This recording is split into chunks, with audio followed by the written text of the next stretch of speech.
Page 42, Caro Nome. I can't pronounce it very well. I have a Kansas accent. We don't do Italian. This is a theme you'll find from the opera Rigoletto by Verdi. If you search on that Caro Nome thingy, you can hear recordings of it. This is a vocal solo, supposedly, but this is a nice little piano arrangement of it. I have a few things I want to talk about here. There's a note at the very top about a teacher's note that dotted rhythm can be taught by imitation. I completely disagree with that. Completely. That's like, do as I do. Copy me. And I'm so much against it. I want you to be able to look at the rhythm and know how to figure it out on your own without having to hear somebody else first, even though you're about to hear me do it. But I'll explain it right at the beginning. You see the pickup measure? It has a 1 beat pickup. There's a quarter rest in the left hand. That tells you it's 1 beat. Because that mess in the right hand, that's what is going on here. It's a dotted rhythm. I've explained dotted rhythms before and they all work the same. The dot gets half the value of the note. Have you had 16th notes yet? I don't know if you have or not. That could be the problem. Because when you count, look at the first full measure, they're all quarter notes in the right hand. 1, 2, 3, 4. Simple enough. Well, if I wanted to do eighth notes, I would do 1 and 2 and 3 and 4 and. So to further drill this in, I'm going to take that first measure, that first full measure, the 4 quarter notes in the right hand, and it's 1, 2, 3, 4. Never mind the fingering or any of that. I'm not interested. It's just the notes. Now, I'm going to do that as eighth notes. I'm going to play each note twice so I can do eighth notes. So it's 1 and 2 and 3 and 4 and. If I want to do 16th notes, notice the number doubles each time. There are 2 16th notes and an eighth note. We get twice as fast with each number. So I count them 1 ienda, 2 ienda. It's 1 and 2 and. This is 1 ienda, 2 ienda. Those are 16th notes. So I could do 4 of those for each quarter note. It's 1 ienda, 2 ienda, 3 ienda, 4 ienda. Isn't that fun? What I typically do is I'll just think 1 and 2 and I'll know I'm going to play 2 16th notes in each of those. 1 and 2 and 3 and 4 and. Takes a little practice, you get the hang of it, though you will. Well, the little note there on the dotted rhythm, that's a 16th note because it's got 2 little beams there. It's a 16th note. 2 flags or 2 beams. An eighth note just gets 1. So you have a dotted eighth note and a 16th note. It's a dotted rhythm. The 2 together make up 1 beat. The 2 together is equal to 1 count. The eighth note gets a half a count. The dog gets half of that, which is 1/4 of a count. The 16th note gets 1/4 of a count. So the counting is it starts on beat 4, so I got to do 4 ienda, don't I? So it's 4 ienda 1. 4 ienda 1s, because I got to count 16th notes. 4 ienda, 4 ienda, ba ba ba ba ba. And that's 16th note just is on the last one. And that's how, as I said, all dotted rhythms work the same way if you understand the values of the note. Because the note tells you what's going on. We go 1, 2, 3, 4. It's just easier for them to say, well, teachers, let the student imitate you. So you could say, play it this way. And the student will, oh, okay. Which is incorrect. That's not the way I played it. But I want you to understand the counting. That's all over this piece in the right hand. But there's some other things going on in the right hand I want to point out. So right there at the beginning, let's just go through this. Starting up here, 5th finger on here, you're in this position. So it's 4 and a 1, 2, 3, and then I want you to cross over, put your 2nd finger on the E. It's okay. Going on, reach up to the B, because you're in this position. Now you're going to come up to here. Going to do it again. Now you're going to reach up, way up. If that's too much, then you just lift up and move because you're between phrases. Now this time in the third line you're going to cross over with the third finger because you got to reach down for the thumb.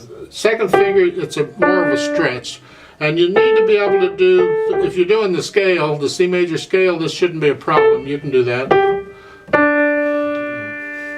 Going on, reach up to the little finger. Second finger. Big deal, right? I hope. You practice that and to just make them nice and even. And they're staccato. Finger staccato is fine. Page 43 on this chord. Now this is more of a wrist staccato. I'll come back to talk about the second line later. The third line's the same as what you had on page 42 and the last line. You're here. Now put fourth finger. So it's 1 and 2 and 3 and 4 and 1. And the fingering is fine. We use this a lot in piano. We're using different fingers on repeated notes, 2 Fs. So I encourage you to get good at that. There is another fingering I'd like to point out. Notice the pattern of notes. Now if you're totally confused and struggling, you can forget all this. But if you're getting this pretty good, I want to point this out. It's a little extra. On measure 15 down there. The pattern of the notes. You have one note, you go down one note. Forget that rhythm and articulation and all that. I'm just talking notes. Here, G to F, and then F to E, and then E to D. You see a pattern here? We call that a sequence. When you have 2 or more notes, just a few notes, not a lot of notes, just a few notes, and they repeat the pattern going up or down the keyboard, we call that a sequence. Many times in piano, when you get this a sequence, we like to finger it with each pattern, each time that pattern happens, the same way. So it's like the G to the F is 3-2. I would do 3-2 on the rest of them.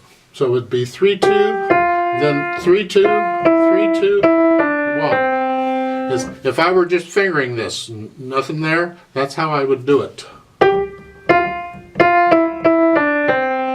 If you want to try that out and pencil that in and do it, I think that's great. That's a good idea, rather than what they're doing. This fingering I'm showing you will serve you well on if you get into the really more difficult stuff. This will help out a great deal. Left hand. Staccato chords, wrist staccato. Now if it confuses you using wrist in one hand and finger in the other, then you'll have to use wrist in both. Down to the bottom of page 42, the last bit. This is the melody. 4E and A, 4E and A, 1. So, and an F sharp. Then at the top of page 43, they want you to cross over and follow these slurs they've got. So lift up, and so there's a little silence going on.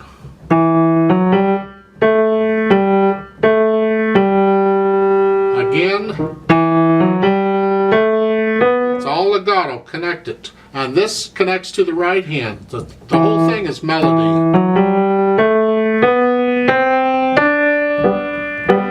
And then we're back to the other stuff. And that's about it for the left hand. No big deal, I hope. If you know your primary chords for C major, and I encourage you to learn them in both hands. 1 chord, 4 chord, 5/7 chord. It really helps in playing this stuff. You'll see these chords in the music and think, oh, okay, I can do that. Dynamic wise, this is a light thing. A very light thing.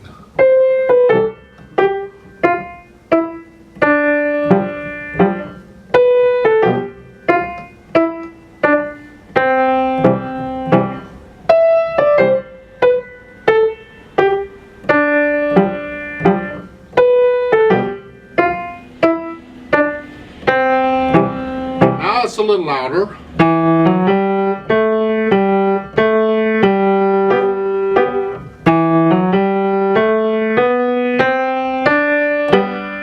Now you're back to soft and light again.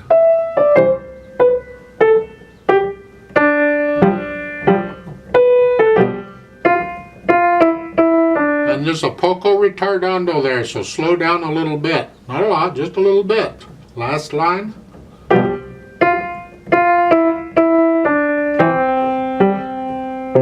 The last note in the left hand is not staccato, it's a tenuto, so hang on to it, it's full value and maybe just a hair more. And that's just a really nice piece. Let's play it together very slowly though, because we'll just check notes and rhythms. So put your hands where they go. The right hand is here to start. Left hand is here. No pedal. We got lots of staccato. Very light. 1, ready, go, yendo.